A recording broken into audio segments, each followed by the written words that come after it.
in support of the people who survived the terrible torture of John Birch.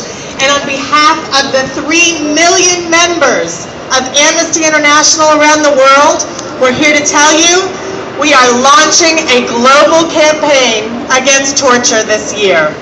And we will be lifting up the stories of these men, of Anthony and Daryl, and the other more than 100 names you see around you. We'll be lifting them up in our campaign to demand reparations. What do I mean by reparations? I'm not just talking about the compensation that they deserve for losing years, decades of their lives to this torture. I'm talking about the right to get acknowledgement for what happened to them. I'm talking about an apology from the city of Chicago and from the police department. I'm talking about counseling services for them, for their families.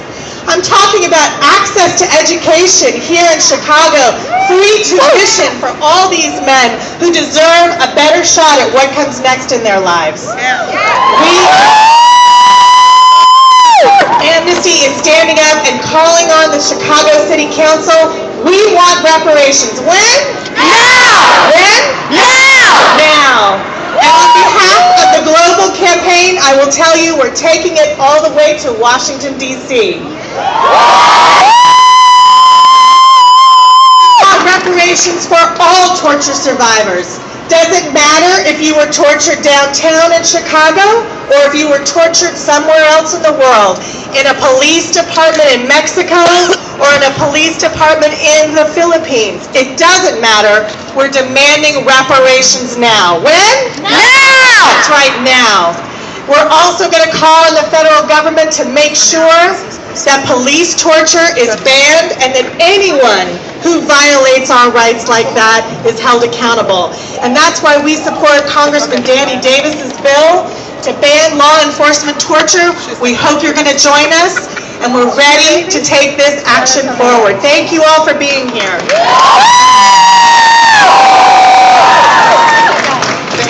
All right, we have some of the mothers here who have been part of this struggle since the beginning. As Maya Angelou has said, love recognizes no barriers, it jumps hurdles, leaps fences, penetrates walls to arrive at its destination full of hope. And that's how these mothers have approached this struggle for their sons. Carolyn Johnson is here, the mother of Marcus Wiggins. We also have Jeanette Plummer, who is going to speak in just a second, so if Johnny Plummer's flag could come up, that would be great. And Bertha Escamilla is also a mother who's a longtime fighter in this struggle.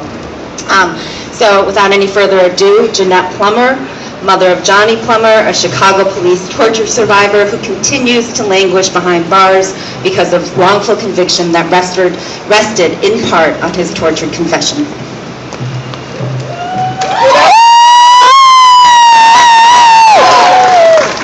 Good afternoon, my name is Jeanette Plummer. My son's name is Johnny Plummer. My son Johnny was 15 years old when he was tortured. 15, now he's 38. He's been incarcerated for 23 years. He was 15 when they got my baby. And I'm so proud to see you guys out here fighting for this. You don't know how much that makes me feel to see all you guys. Keep on fighting. I want my kid home. I want all the other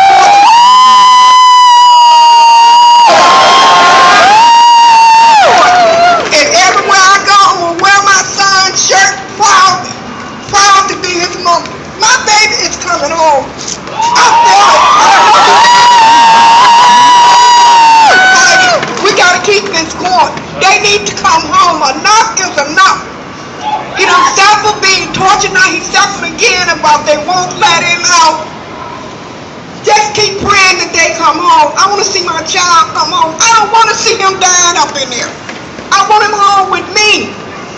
He deserved to be home. He done suffered so much and so young. You know, it doesn't make sense. 23 years. This make the 23rd year he's been locked up. I talk to him. I talk to him all the time. He's in good spirit. He's not going to give up. He's a fighter like his mama. And like I told them, I'm not going to stop talking until I see my child free. I'm going to do whatever I need to do to get him home. And I'm not going to stop. I'm going to keep on marching, singing. Somebody going to hear my cry. And somebody going to hear my son cry. My son is going to come home.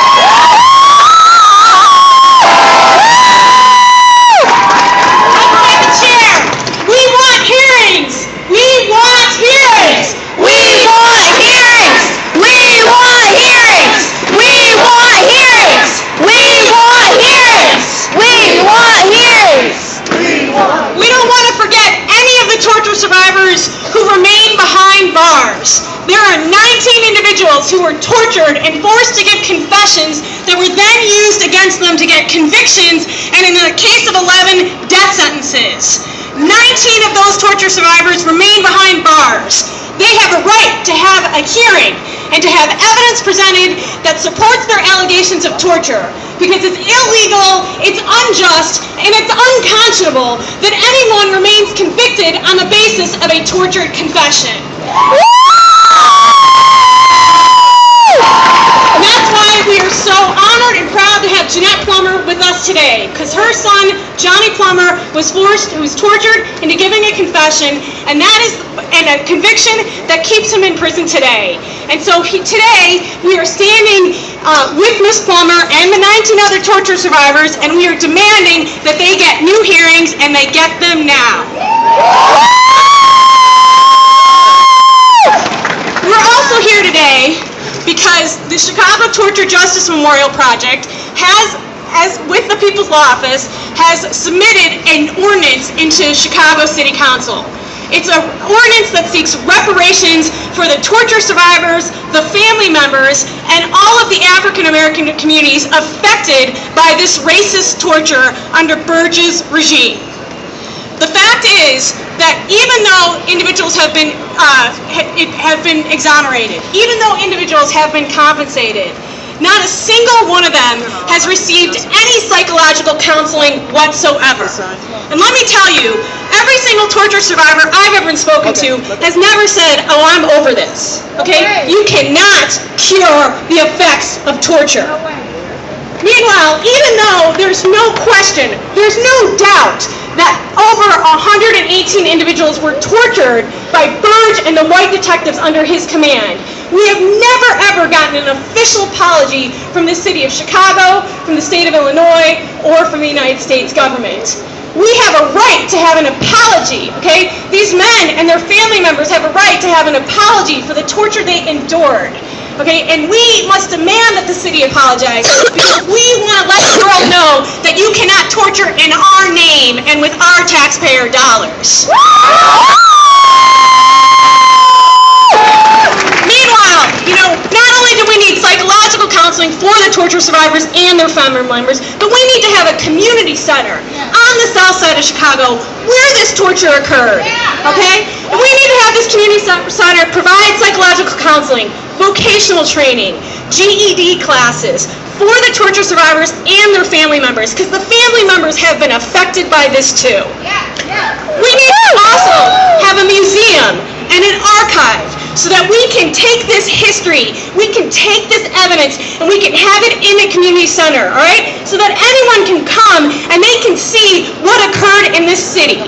We cannot forget this racist torture. And so we therefore must memorialize this torture and recognize this racist legacy so that we never, ever, ever allow this to happen ever again.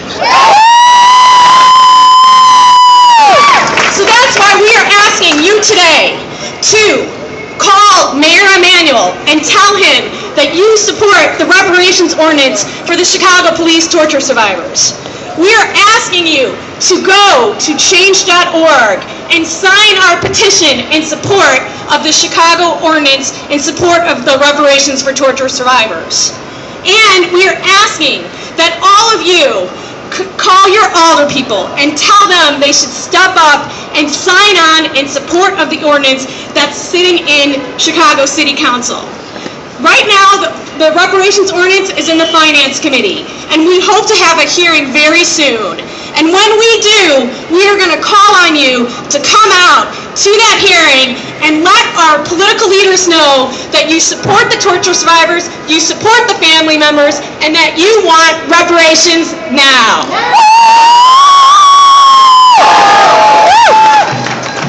So that was Joey Mogul, a longtime co-conspirator, also a partner at the People's Law Office who's represented many of the torture survivors, a co-founder of the Chicago Torture Justice Memorials Project, and a fierce attorney and activist who speaks truth to power.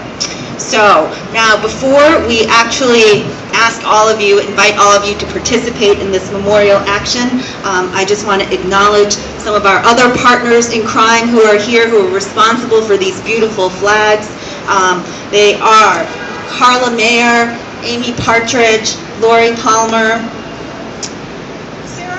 Sarah Ross, Katie Nordyke, sorry. Mary Patton, Kevin Kemp, Ben Stagel, and others. So just a round of applause for the people who created these flags. We're going to bring Ernest back up so that we can get this action in order. let me just say, Chicago Torture Justice Memorial, we are a grassroots organization, right? And we are coming together, and we are so grateful that Anmesty is stepping back into this struggle and joining us in the fight for justice for the torture survivors. But let me say this, every one of these flags was made by hand, with love and support, because we do not want to forget those who were tortured. And we want to hold up these flags in honor of them. And that's why we are so grateful to you to coming with us today so that we can have this memorial action. Because we want them to know that we support them, we will never forget them, and that we will always fight from this so that this will never happen again.